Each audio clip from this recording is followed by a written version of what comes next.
because what it sounds like what he's telling you then is whatever decision you make, you sit and you be happy with your decision, but you know that did nobody else make it for you.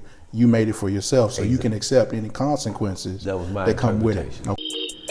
We're all generalists. We just don't know it yet. We do, because I want them to see what being a student athlete is about.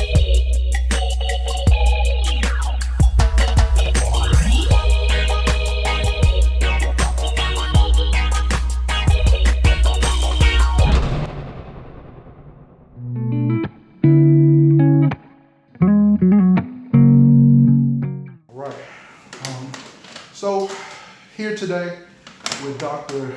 Anthony Canada. I don't want to talk much when you're in the presence of somebody as wise and experienced as yourself. I always want to be in a position to listen and be able to kind of guide some questions. But other than that, I just want to hear you talk. So if you could kind of tell us your start from childhood all the way to the things that you're doing right now, and I can. We got enough time. Oh man, it's digital, so we good. We can get it all, man. So. All right. Let's start out with I grew up in the Lemoyne Gardens. Born in 1960, August 29th, John Gaston Hospital. Okay. And they brought me to the Lemoyne Gardens, 950 E. McDowell. I grew up in an era that, you know, it was the 1960s. I mean, we didn't, you know, the racism didn't actually touch me because I was insulated in this neighborhood, and I didn't really see any wonderful people. Let me say this, you know, my family don't say white and black when they identify people. You know, we generally cut it down and came up with two words, wonderful and beautiful. So there was no wonderful people. Even in the schools that I attended, the only wonderful people I would see are the police officers, actual bus drivers, some school teachers in this area. So I grew up in a segregated community all the way up into the 70s. So I grew up and went to Commons Elementary. Boys and girls, it was just the boys club then, and that saved a lot of us. You know, it was a lot of people who preyed on young men, not sexually, but individually, because, you know, we didn't have a lot of upward mobility here. So you had older men and older young men that were older than us that would see something in young men that either was devastating to their character or was good. I was blessed to have a man to see something that I don't know if he saw it to a point of where it was devastating to me or I made it to an advantage. That being said, a man named Red House up here on the corner of Mississippi and Walker, when I was 11 years old, came to us with a group of us, and he pointed to everyone. He said, man, I want you to go, and I want you to go with the egg man. I want you to go with the box man. And I want you to go around, and I want you to shine shoes. I'm gonna teach you how to shine shoes. You go to Mr. Wright's barbershop and just sweep up the hair. And he pointed at me. And he said, you go up to the Mississippi and Walker, the pool room, and I want you to, there's a crate there.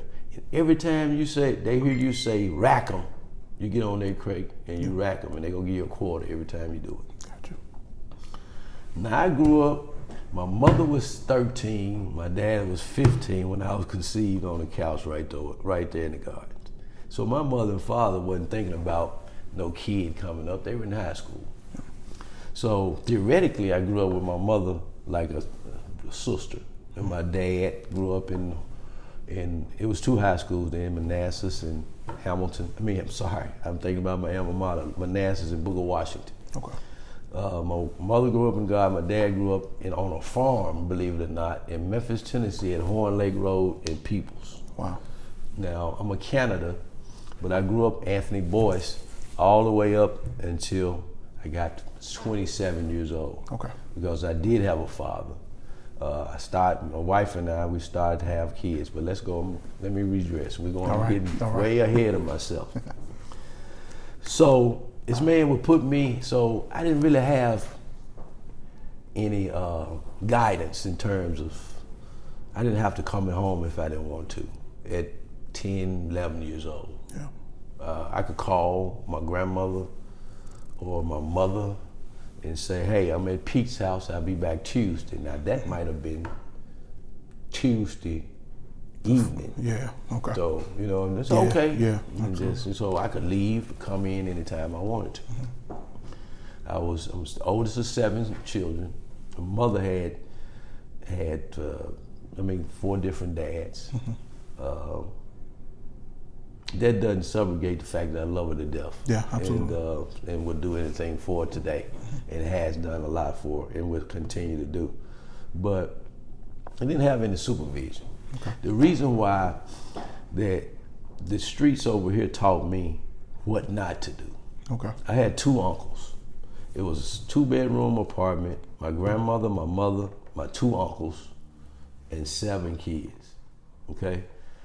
And people say, well, why didn't you get caught up in the alcoholism, the drug trade, going to jail? Because my uncle, he was a career criminal, one of them, and the other one was an alcoholic. Okay. So the one that was an alcoholic, he wasn't very nice to none of us, of course, but he would leave the house at 6 o'clock in the morning, sober, and be pissy drunk at 6 o'clock in the evening, staggering, going back to that apartment that I eventually had to go to. Yep. And the other uncle, he was in jail for probably 75% of my young life, where I really didn't hear nothing but his name, and how slick he was, and how much stuff he knew how to do, and all that stuff. But I say this to say that you can know everything they know, but you can choose what to do with it. Absolutely. And you can use that knowledge to your advantage when you're across from an adversary, instead of doing it to the disadvantage of you or that person, because somebody's gonna lose in every situation. So if you're coming up with the concept, and that's why I got that concept back then, help me help you. Okay. So I'll tell you a story about why I don't drink. Okay. So I was telling you, I come home, if I came home after 7, 8 o'clock at night, 10, 11 years old, you had to find somewhere to sleep. But the place where my uncle always was in the middle of the floor, passed out drunk. Yeah. Every day. Okay. Wherever you were from over here, you were gonna have mice.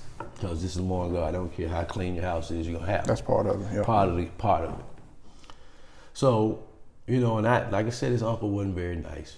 He was inebriated, snoring on the floor, and I was in the couch. Imagine me being on the couch and sitting there. You know, back in the day, you could be still as a mouse.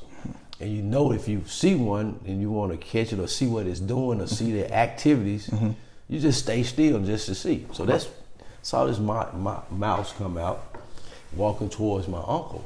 Okay. And he had a stream of saliva from his mouth, and there was a puddle right here, like that, right? Yep. So the mouse came up slow. I'm like, I'm not moving because I want to see what he does. And of course, my uncle wasn't very nice to everybody. Right. So this mouse came up to that saliva, drank all that saliva, and followed that trail of saliva on his hind legs to this part of his mouth. Oh, wow. I didn't move. Wow. And you don't move, and the mouse ran away, right? Yeah.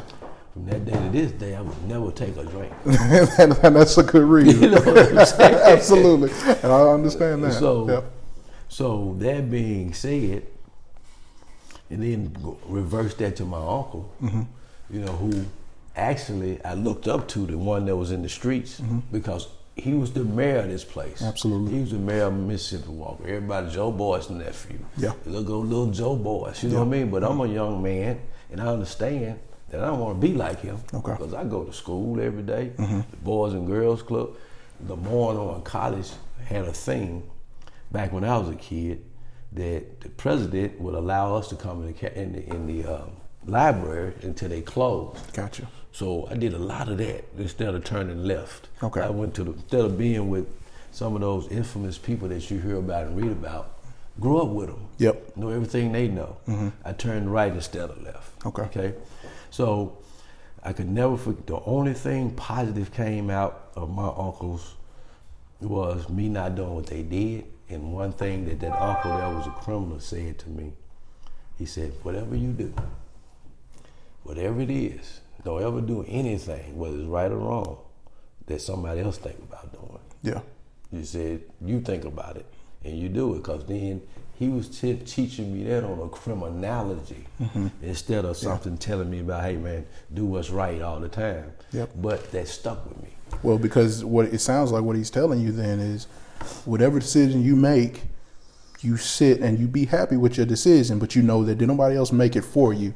You made it for yourself, so you can accept any consequences that was my that come with it. was in identity. So I grew up, and people over here they looked at me like I really didn't belong. Okay. You know what I'm saying? Because I didn't look the part, I didn't dress the part, didn't act the part, but I was part of it. Okay. Every day, fought every day, did everything they did. But the young ladies, I had to go to Hamilton and those areas to find girlfriend. I'm saying that to let you know that saved me. Yeah. Because I was around a lot of people that didn't do right. So let's go to we in high school. We in high school at Booker T. Washington, 10th grade.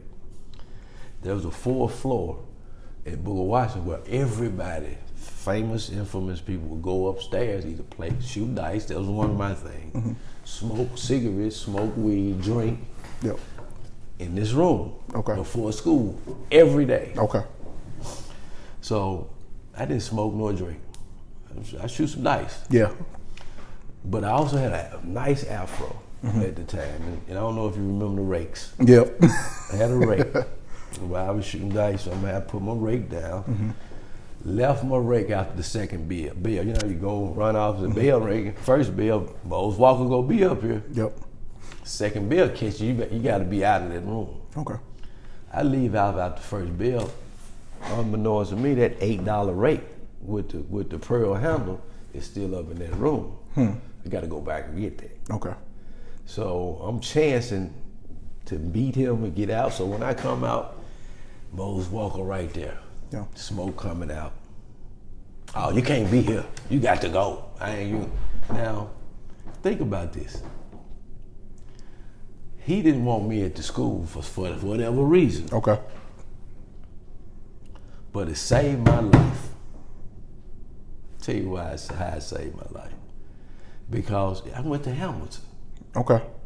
And from Hamilton, I found out what school really was about. It wasn't about girls. Yep. It wasn't about me finding out if I could get some money out of you or that, or try to beat you out of some dice game. You know what I'm saying? 3-card molly. I learned all that at the pool room. Yeah, yeah. You know what I'm saying? But he took me to Hamilton. Wasn't none of that going on over there. But I would come back to the garden every day. Well, before you move forward, speak about, I'd like you to kind of elaborate on some of the experiences at Hamilton that you're talking about, because not everybody's going to understand what you mean. And so I'd love for you to be able to speak to the specific things that were going on in Hamilton, and that it's being very candid, still do go on in Hamilton. And so that people can know kind of some of that history. Well, when I found out that, you know, first of all, I quit school at 16 for 2 days. Okay. Trying to be on the corner right there at Porter, right down the street, standing up there with the guys that's 18, 19, 20, 21. I had a pack of cigarettes, trying to smoke cigarettes. Smoked cigarettes for 2 days. Got to smoking cigarettes, started making me sick, and I gave the pack away. So let's go get a beer. Yeah. 16. Yep. On the corner.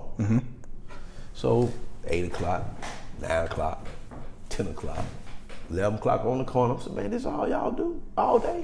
He said, I'm not built for that. I'm waiting on my friends to get out of school. Yeah. I said, I don't think I can do this. Right. So my daddy, may his whole soul rest in peace, said, son, I'm not going to lose you. Yeah. He said, I'm going to take you over there to Hamilton. I'm gonna make sure you go to school every day. Make sure you have 30 cents every day to ride that bus. Yep. And come back home. Okay. So, okay, cool. So, went to Hamilton. When I got to Hamilton, I was amazed about how they interacted with each other. Okay. How it was such a family atmosphere. how you had two parent households, kids that came to school looking good, Yeah. cordial. So I had to change my whole style. Yeah. You know what I'm saying? Yep. My I'm with whole you. style had to change it, because if I'm gonna be part of something like that, I can't wear jeans or none of that. Yep. I gotta be able to try to make myself from the garden look like these kids over here. Yeah.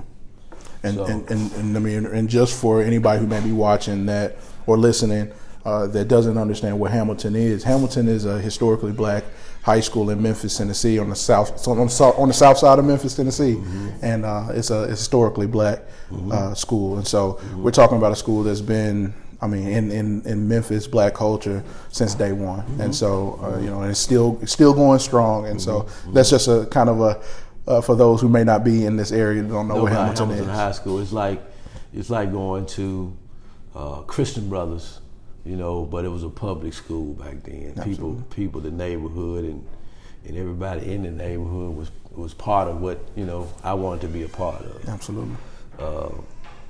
And that was just an amazing thing for us to go to Hamilton. I graduated from Hamilton, Yep. and then I went to came to Lemoyne. Okay.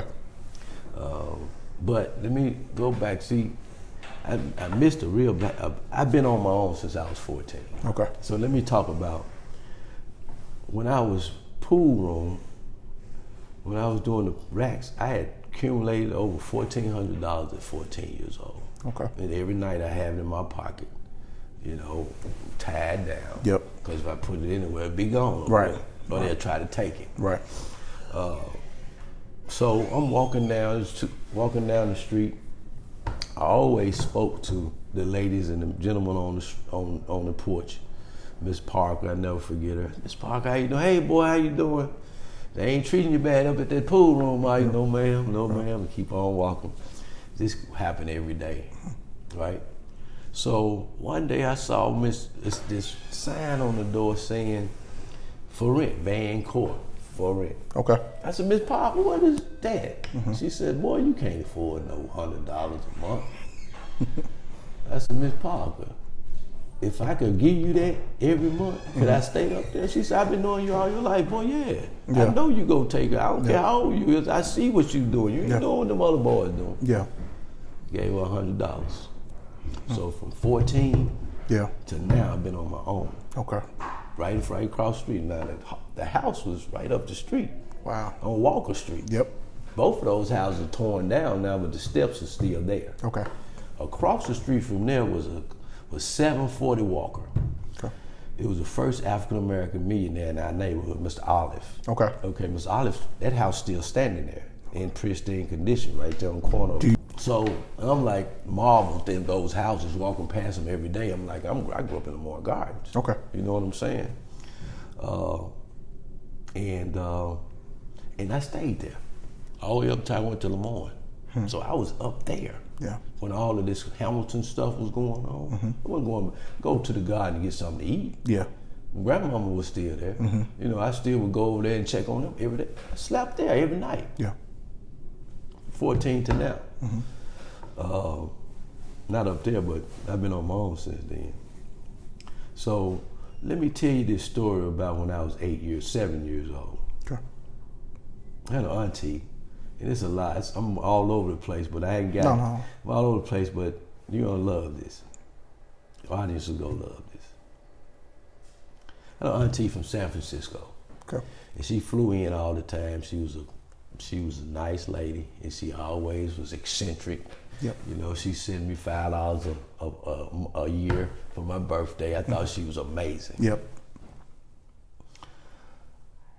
When she came in town the night before Martin Luther King got killed. This is why that man that I put on Facebook was so important to me. Okay. She took me to Claiborne Temple. Okay.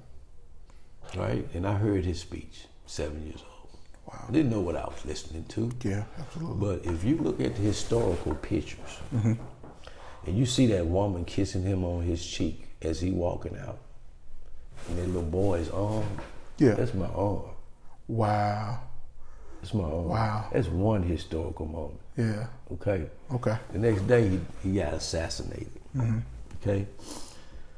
And I'm gonna go back even further than once I tell you this street. I remember so much as a kid right over in the gardens to where where that pink house is sitting right there on the corner right here, there was a store there called Leno's Sundry.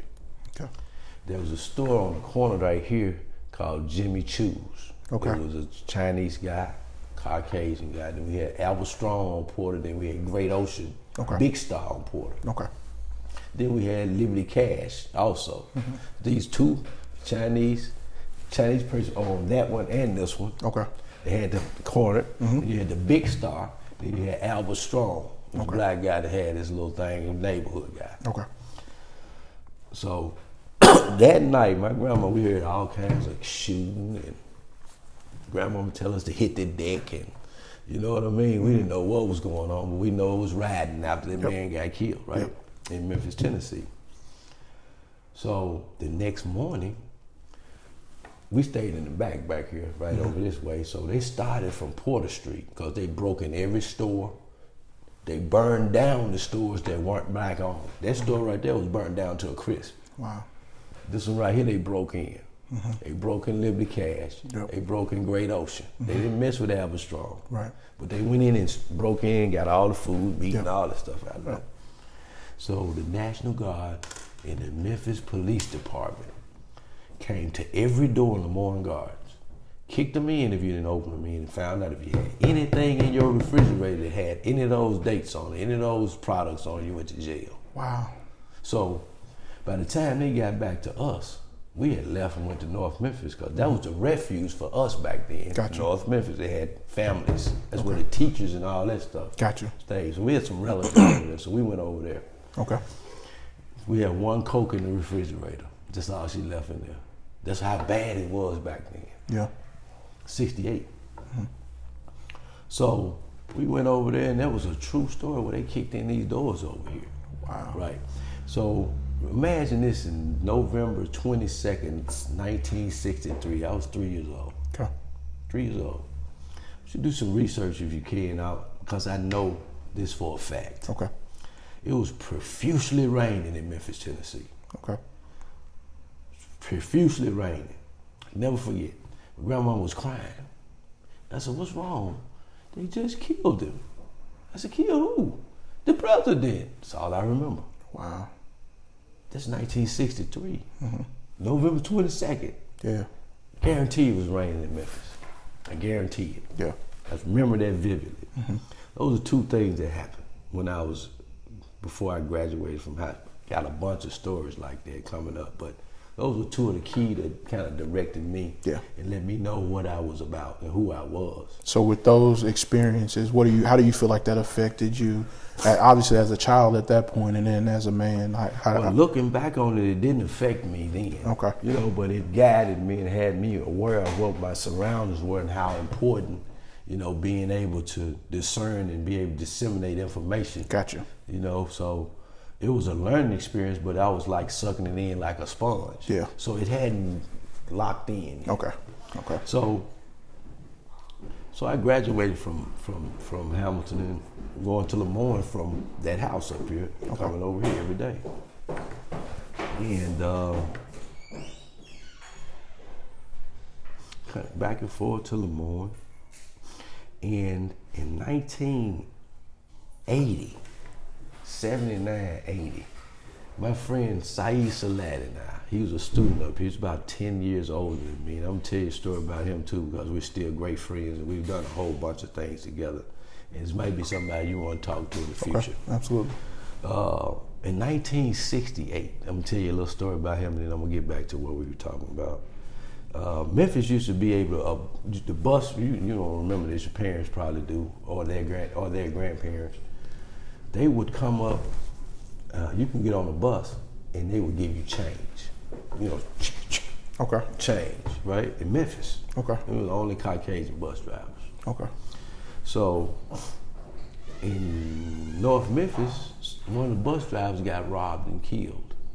Okay. They accused 4 black young men of that murder. One of those young men was Willie Bland. He was 16 years old. Okay. Who, when he went to prison, changed and became Muslim, Saeed Salat. Gotcha. Got his GED. You know, they found out it was wrong. It wasn't him. And he got out of jail. He did 7 years. Wow. But he got exonerated, gave him his rights back. He got his GED. Okay. Came to Lemoyne. Okay. 10 years my senior. But he was aggressive already. Yeah. You know what I'm saying? Because of the time he lost, but he didn't have the wherewithal to deal with people, especially females. Gotcha.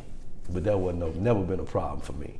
So I grew up in the garden, but of course everybody knew that. Yeah. And then everybody knew the people I knew over there, and everybody respected the fact that I'm going to school. Okay. So I'm like, I was the guy. Okay. From over here. Still is. Yep. To this day. Okay. Not being facetious, it's just a fact. No, absolutely. So I was, so everybody know I'm going to school. So I'm over here, and people pretty much know. And they say, "Oh, this dude standing up like he running the whole place, getting my work, doing everything I'm supposed to do." But college, you got time, and I didn't want to stand over there. Yeah. Stood over here. Okay. So I and a friend of mine named Terry Deuce would come to me and say, "Man, what are you doing? You know you're a leader. Why are you just standing there? I watch you every day. You stand right here, people come shake your hand and say, hey, how you doing? And you just keep on going." Yeah. I said, "Who are you?" You know, you talking to me, who are you? You know what I mean? Right. You know Right. how you are. He said, "Man, I didn't mean no harm. Just, I'm trying to let you know you can be special around here." Gotcha. So I listened to him, and he would always tell me, I said, "Man, we gotta wait till you 27 years old." Thank you. 27 years old. You go, then let's see what you like. Yeah. Right? I'm like, I ain't never understood. Right. Like, I ain't damn, I ain't Cuban. You know what I mean? I tell him like that in a minute. So we became great friends.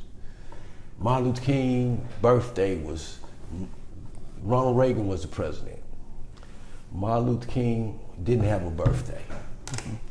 That year, Saeed and I decided to create some bumper stickers. Okay. I'm 18 years old. Okay. Bumper stickers said, "Happy birthday, Martin Luther King Birthday Committee." We tried birthday, get his birthday a national event. Yep. We got 10,000 of them. Wow. Okay, and we were gonna sell them for $1 a piece. I think we paid 2 cents a piece for them, something like that. So we were gonna sell them for $1 a piece in D.C. Okay. Because that's where they were gonna have the Martin Luther King thing. Right. Everybody was gonna come from all states. Yep. So we developed a drive where we had people wanting to go to D.C. They taking money.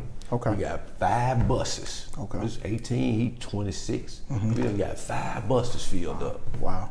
Right? I'm on the radio, talking on the radio, scared to death. Yeah. Talking on the radio because he had a job, so I had to go do the radio. Yeah. Yep. He said, "Man, you just that was doing the radio." Yeah, I mean, I did it. So Jesse Jackson, the Operation Push, came into Memphis and took that whole thing over. Okay. You know, of course, Jesse Jackson. Yeah. Remember that name? Yeah. When I keep going. Okay. Well, then, what we gonna do? Operation. So we gonna make sure you two go and make sure we pay for everything. Right.